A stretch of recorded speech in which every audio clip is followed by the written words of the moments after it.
Hi, welcome to my channel Madhu's educational alerts. This is your Madhusudan. ఈరోజు ఈ వీడియోలో AP Telangana రెండు రాష్ట్రాల్లో ఇంటర్మీడియట్ ఎగ్జామినేషన్స్ అయిన తర్వాత ఎవరైతే రీకౌంటింగ్ రీవెరిఫికేషన్కి అప్లై చేశారో వాళ్ళందరికీ దీనికి సంబంధించినటువంటి ఒక లేటెస్ట్ అప్డేట్ అయితే మనకి తెలుస్తోంది. దానికి సంబంధించి మీకు ఈ ఇన్ఫర్మేషన్ అంటే రీవెరిఫికేషన్ రీకౌంటింగ్ రిజల్ట్స్ ఎప్పుడు వచ్చేది అన్న దానిని ఈ వీడియోలో మీకు షేర్ చేస్తున్నాను. ఎవరైనా ఫస్ట్ టైంగా నా ఛానల్ చూసినట్టయితే ప్లీజ్ సబ్స్క్రైబ్ మై ఛానల్.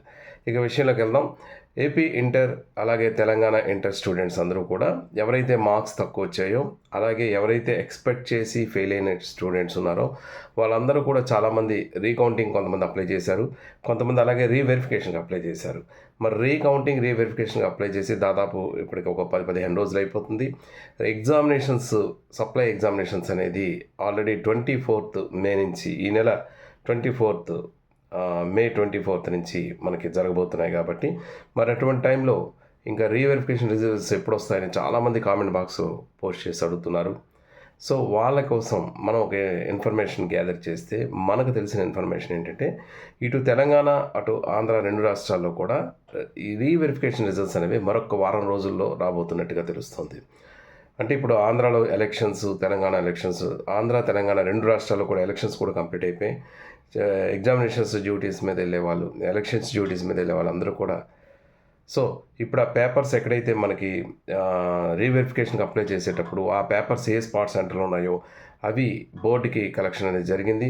వాటి తరగతి వెరిఫికేషన్ కూడా ఆల్మోస్ట్ అలా అయిపోయినట్టుగా మనకు తెలుస్తుంది.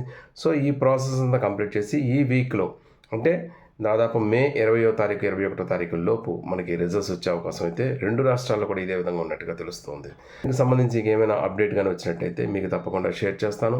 అయితే ఎవరైనా సప్లై ఎగ్జామ్ రీవెరిఫికేషన్ అప్లై చేసిన వాళ్ళు నేను గతంలో కూడా చెప్పాను, తప్పనిసరిగా సప్లై ఎగ్జామినేషన్స్ మాత్రం ప్రిపేర్ అవ్వాలి. సో ఇక్కడ ఒక విషయం గుర్తుపెట్టుకోండి, కొంతమంది స్టూడెంట్స్ ఫెయిల్ అయ్యి వాళ్ళు సప్లై ఎగ్జామ్స్ కూడా కట్టారు, అలాగే రీవెరిఫికేషన్ కూడా అప్లై చేశారు. అయితే రీవెరిఫికేషన్ మేము డెఫినెట్గా పాస్ అవుతామని కాన్ఫిడెంట్ వాళ్ళకు ఉండొచ్చు. ఆ కాన్ఫిడెంట్తో వాళ్ళు సప్లై ఎగ్జామినేషన్ ప్రిపరేషన్ కానీ చేయకపోతే కొద్దిగా ఇబ్బంది అయ్యే అవకాశం ఉంటుంది. సో ఖచ్చితంగా మీరు సప్లై ఎగ్జామినేషన్స్కి ఎవరైతే ఫెయిల్ అయిన స్టూడెంట్స్ ఉన్నారో, రీవెరిఫికేషన్కి ఎవరైతే అప్లై చేసి సప్లై ఎగ్జామ్స్ కూడా రెడీ అవ్వాల్సి ఉన్నారో వాళ్ళు సప్లై ఎగ్జామినేషన్స్కి యాజ్ ఇట్ ఈస్గా ప్రిపేర్ అవ్వడం మాత్రం చాలా మంచిది. ఇలా ప్రిపేర్ అవుతూ ఎగ్జామినేషన్స్కి ముందు రీవెరిఫికేషన్ రిజల్ట్స్ ఎలాగైనా వస్తాయి కాబట్టి అప్పుడు రీవెరిఫికేషన్లో మీరు పాస్ అయినట్టయితే సప్లై ఎగ్జామినేషన్స్ మరి రాయాల్సిన అవసరం లేదు. కానీ ఏ కారణం చేత రీవెరిఫికేషన్లో కూడా మీరు ఫెయిల్ అయినట్టయితే అప్పటికప్పుడు సప్లై ఎగ్జామినేషన్ ప్రిపేర్ అవ్వడం చాలా ఇబ్బంది అవుతుంది. కాబట్టి డెఫినెట్గా సప్లై ఎగ్జామినేషన్స్కి మీరు రెడీ అవ్వండి. ఇది ఇప్పటికి తెలిసినటువంటి అప్డేటు. ఇంకా మీకు ఏదైనా అప్డేట్ కానీ వచ్చినట్టయితే నేను డెఫినెట్గా మీకు షేర్ చేస్తాను.